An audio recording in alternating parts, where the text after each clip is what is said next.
Assalamualaikum warahmatullahi wabarakatuh. Perkenalkan, nama saya Ferdiansyah dengan NIM D01205119. Di sini saya akan mempresentasikan tugas retelling mata kuliah perbaikan tanah. Oke, baik, langsung saja slide selanjutnya. Baik, yang pertama itu aliran dalam tanah. Aliran dalam tanah yang pertama adalah air tanah atau biasa disebut groundwater. Adalah air yang berada di bawah muka tanah. Kemudian yang kedua adalah lapisan aquifer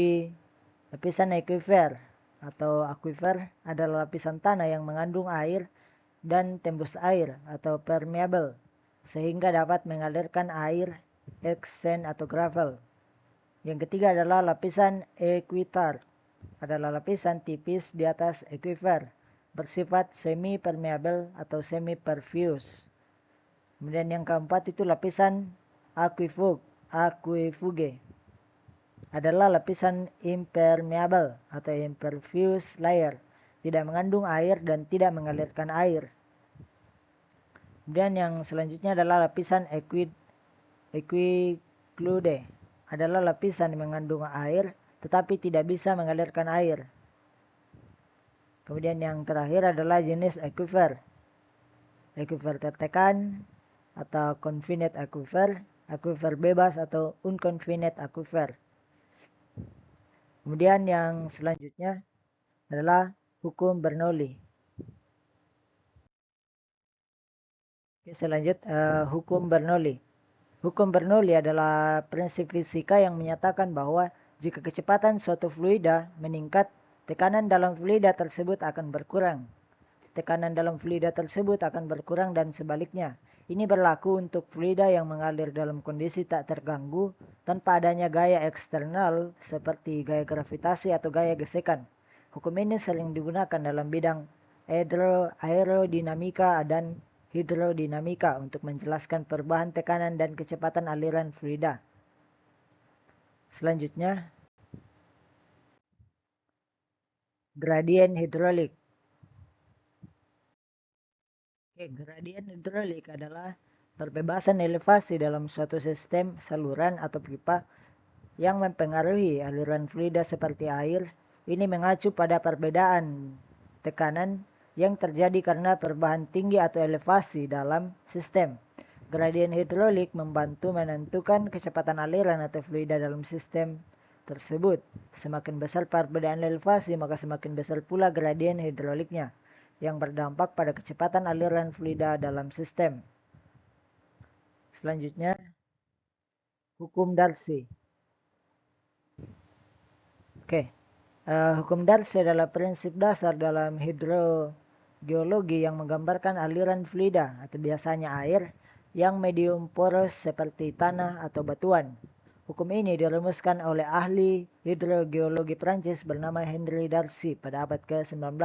Prinsip ini penting dalam memahami pergerakan air di dalam aquifer yang merupakan dasar untuk mengukur laju aliran bawah tanah. Secara umum, hukum Darcy menyatakan bahwa laju aliran air melalui suatu material poros berbanding lurus dengan gradien hidrolik atau perbedaan tekanan dan luas permukaan penampang aliran, serta berbanding terbalik dengan panjang lintasan aliran. Kemudian selanjutnya, koefisien rembesan. Koefisien rembesan adalah pengukuran seberapa mudah cairan atau zat dapat menembus atau meresap melalui suatu material atau permukaan.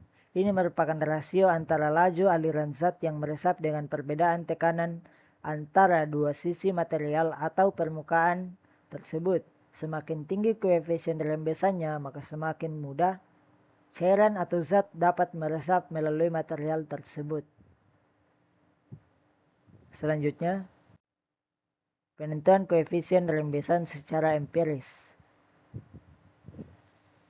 Adapun penentuan koefisien rembesan secara empiris melibatkan penggunaan metode observasi dan pengukuran lapangan untuk menentukan tingkat rembesan air dari suatu material atau tanah.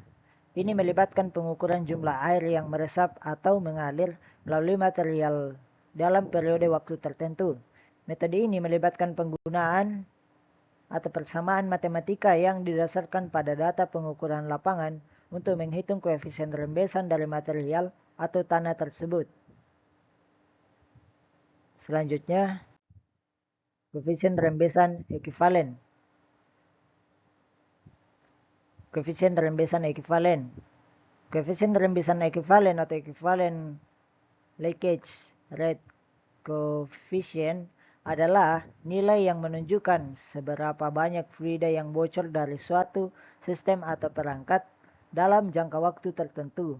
Biasanya digunakan untuk menggambarkan tingkat kebocoran pada sistem perpipaan atau tangki dengan menyatakan laju kebocoran secara relatif terhadap tekanan atau perbedaan tekanan tertentu. Koefisien ini membantu dalam memperkirakan atau mengukur jumlah kebocoran yang mungkin terjadi dalam suatu sistem atau perangkat. Oke, baik, mungkin cukup itu saja dari presentasi saya. Jikalau ada kekurangan, mohon dimaafkan. Wabillahi taufiq wal hidayah. Wassalamualaikum warahmatullahi wabarakatuh. Terima kasih.